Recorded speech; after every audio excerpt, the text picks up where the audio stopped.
Our next speaker is Dr. Ridge, who is going to present non-paraneoplastic erythema gyratum repens.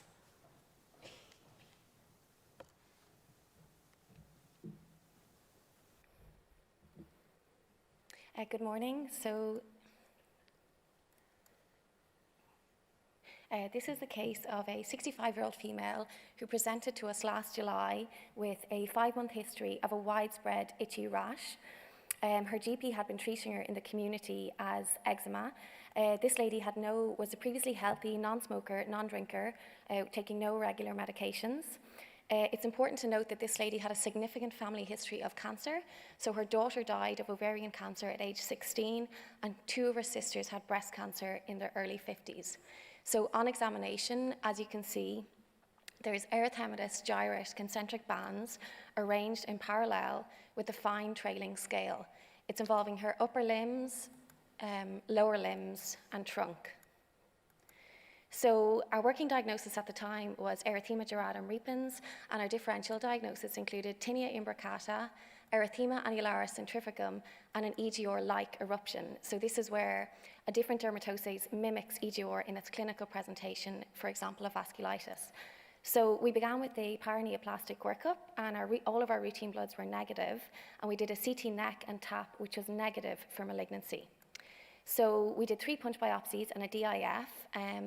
This first image here is a low power view, and then this image demonstrates the thickened and irregular epidermis with acanthosis and parakeratosis, and this then demonstrates the lymphohistiocytic perivascular infiltrate.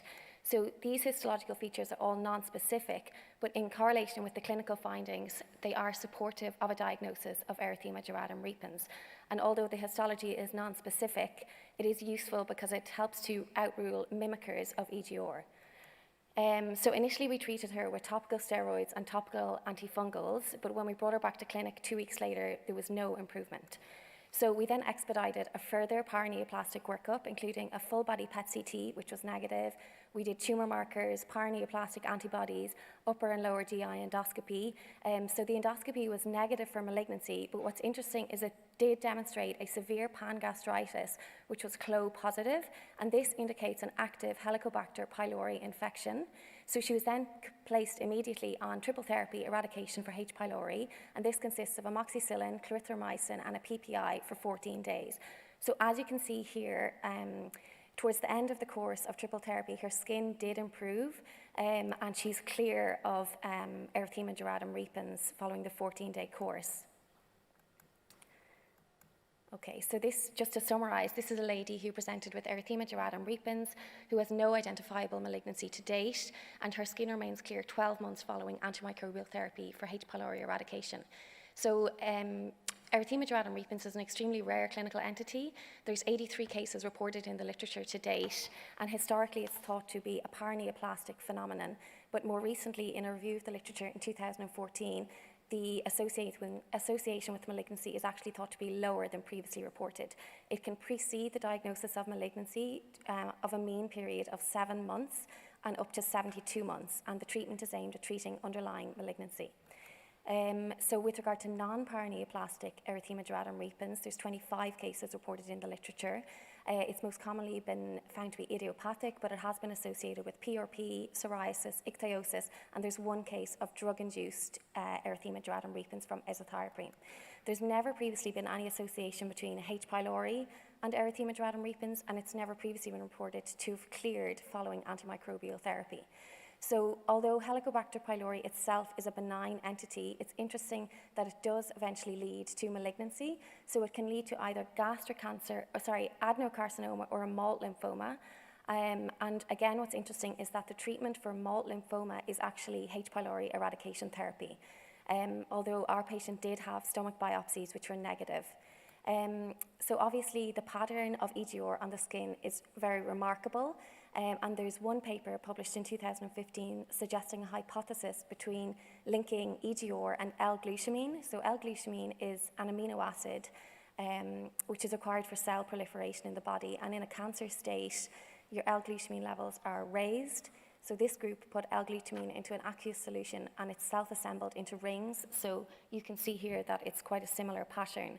So then, just to summarise, this is a case of erythema gyratum repens, which to date has been non-paraneoplastic and is improved following antimicrobial therapy for H. pylori eradication.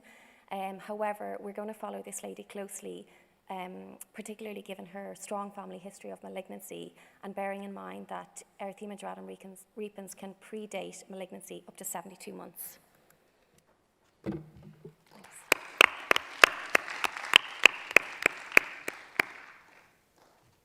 Any questions or comments?